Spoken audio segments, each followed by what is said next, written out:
So, welcome to the part 3 of the explanation of chapter number 3, the story of Akash.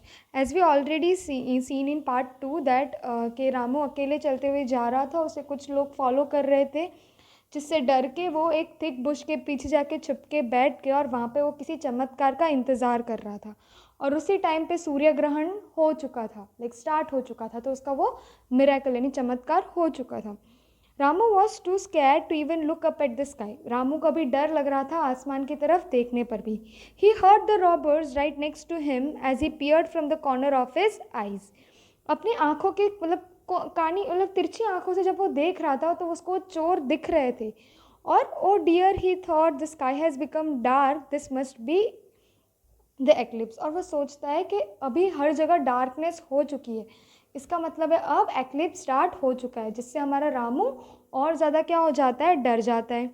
He shut his eyes tight as he heard the robbers stumble away, mumbling blindly in the dark, sounding confused and nervous.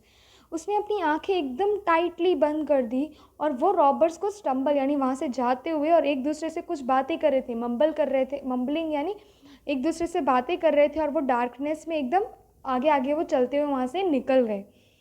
Now Ramu's heart beat with a joy. जैसे ही वो robbers वहाँ से निकल जाते हैं तो उसका दिल वो खुश हो जाता है, उसको एकदम से शांति सी मिलती है। The robbers were gone and the eclipse was over as well. वहाँ से वो जो चोर थे वो भी चले गए और साथ साथ में सूर्य ग्रहण भी ख़त्म हो चुका था। रामू फेल्ट अमेज्ड, उसको अच्छा फील होने लगा। After what looked like a slice of a night it was back to daylight again. How could this be, he wondered. जो एक पल में अभी पूरी रात जैसा पूरा हो गया था, पूरा डार्क हो गया था, और एक ही मोमेंट में वापस से दिन हो गया, तो ये सब कैसे होता है, ऐसे कौन अभी वंडर कर रहा है, हमारा Ramu. With his head full of questions Ramu raced back to his worried parents. ये सारे क्वेश्चंस के साथ रामू तेज़ी से वापस से अपने घर पहुंचा। If only he could have seen the pale moon moving away from the sun, he would have known the eclipse was ending and it would not be seen again for a long time.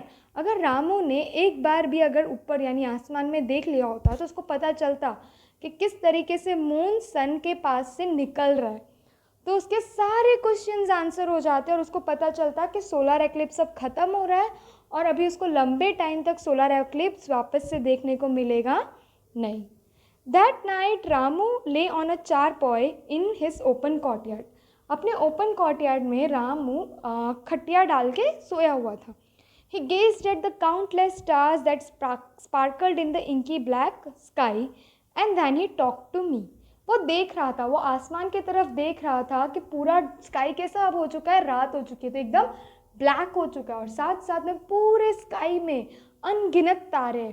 तो वो देख रहा है और उसने बात की, यानी रामू ने आसमान के तरफ देख के वो कुछ बोला।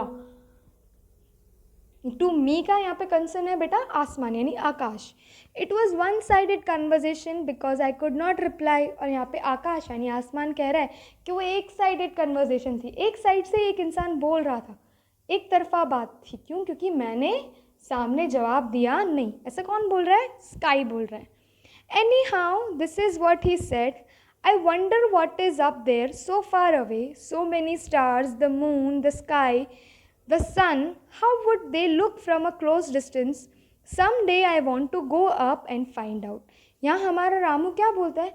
मुझे जानना है कि ऊपर आकाश में यानी स्काई में ऐसा तो क्या है, इतने सारे तारे हैं, एक मून है, एक सन भी है, ये सब कुछ कैसा दिखता होगा अगर मैं इनके पास चला जाऊँ, अगर मैं इनके क्लोज चला जाऊँ तो ये सब कैसे दिखेंगे।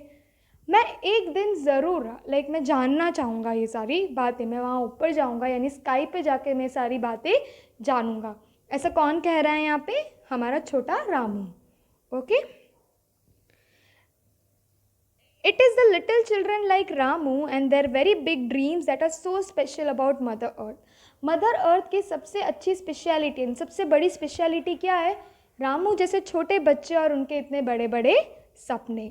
Many many years later man actually walked on the moon. और बहुत सालों ये जो रामू वाला सीन स्टोरी हुआ था उसके बाद के बहुत सालों के बाद एक्चुअली में एक इंसान था जिसने मून पे वॉक किया।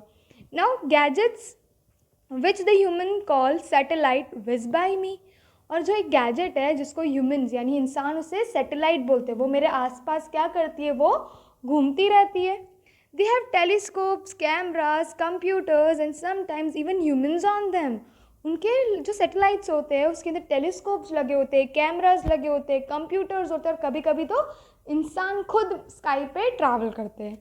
दे try very hard to understand everything about me. वो बहुत कोशिश करते. क्यों क्यों कोशिश करते हैं? क्योंकि उनको स्काई यानी आकाश के बारे में ज़्यादा से ज़्यादा इंफॉर्मेशन कलेक्ट करनी है, तो वो बहुत कोशिश करते हैं. They know that I am infinite. उन्हें पता है ये जो आकाश है यानी ये जो आसमान है वो इन्फिनाइट है. इसकी ना कहीं से शुरुआत है ना कहीं पे ख़त्म होती है.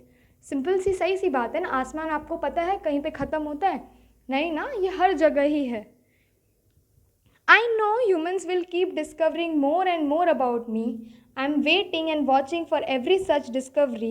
That too will make another nice story. मैं वेट कर रहा हूँ. कौन वेट कर रहा है? स्काई यानी आकाश वेट कर रहा है कि इंसान और ज़्यादा डिस्कवरीज करे, और ज़्यादा मेरे बारे में जाने. और मैं ये सारे जो डिस्कवरी कर रहे हैं, क्या पता इन्हीं डिस्कवरी में से एक और अच्छी कहानी निकल आए. Okay, so this was your chapter number 3, the story of Akash. I hope you all understood well. Thank you.